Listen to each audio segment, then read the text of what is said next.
આપ જોઈ રહ્યા છો સ્પાર્ક ટુડે ન્યૂઝ। એપ્રિલ મહિનાને ઓટિઝમ મંથ તરીકે ઉજવવામાં આવે છે। શહેરના જેતલપુર રોડ વિસ્તારમાં આવેલા Children's Institute of Development and Advancement Centre ખાતે ઓટિઝમ મંથ અંતર્ગત ડેવલપમેન્ટ પીડિયાટ્રિશિયન્સના નેજા હેઠળ ઓટિઝમગ્રસ્ત બાળકોનું નિદાન થઈ શકે તે માટે સુવિધા ઊભી કરવામાં આવી છે, જેના ઉદ્ઘાટન સમારોહ આઈએમએ વડોદરાના પ્રેસિડેન્ટ ડોક્ટર મિતેશ શાહ અને એમિક્સ ઇન્ટરનેશનલ સ્કૂલના ડાયરેક્ટર સીએ ઉત્પલ શાહ ઉપસ્થિત રહ્યા છે। નમસ્તે, હું છું doctor Pruthak Shisha and I am a neurodevelopmental and behavioural paediatrician. So basically હું એક ક્લિનિક સ્ટાર્ટ કરી રહ્યો છું, the developmental paediatrician clinic at CIDA child development centre, Jetalpur road, Vadodara.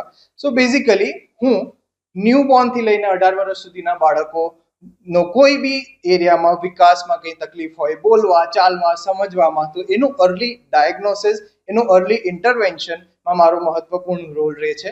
Parents guidance કે ઘરે એમણે શું કરવું જોઈએ એમાં મારો એક મહત્વપૂર્ણ રોલ હોય છે। અને આગળ જઈને બાળકને ભણવા રિલેટેડ ક્યાંય બી કંઈ તકલીફ હોય, કોઈ બી પ્રકારનું બિહેવિયર હોય, ઇનફેક્ટ એડોલેસન્સ, પ્યુબર્ટી રિલેટેડ ક્યાંય બી કંઈ બી તકલીફ હોય તો એમાં મારો મહત્વપૂર્ણ યોગદાન રહે છે as a developmental and behavioural paediatrician. Thank you.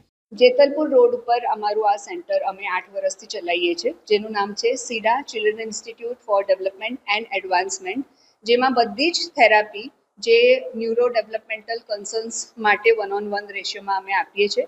Popularly અમે એબીએ થેરાપી માટે જણાવીએ છીએ, જેમાં અમે એથિકલી બીસીબીએ અંડર સુપરવિઝન આ સેક્શન અમે ચલાવીએ છીએ। બધી જ થેરાપી અંડર વન રૂફ છે।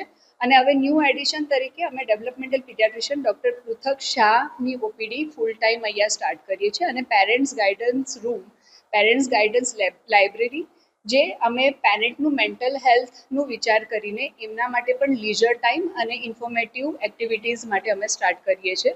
મારું નામ ભાર્ગવી બહુલકર, હું સીડામાં ક્લિનિકલ ડિરેક્ટર છું।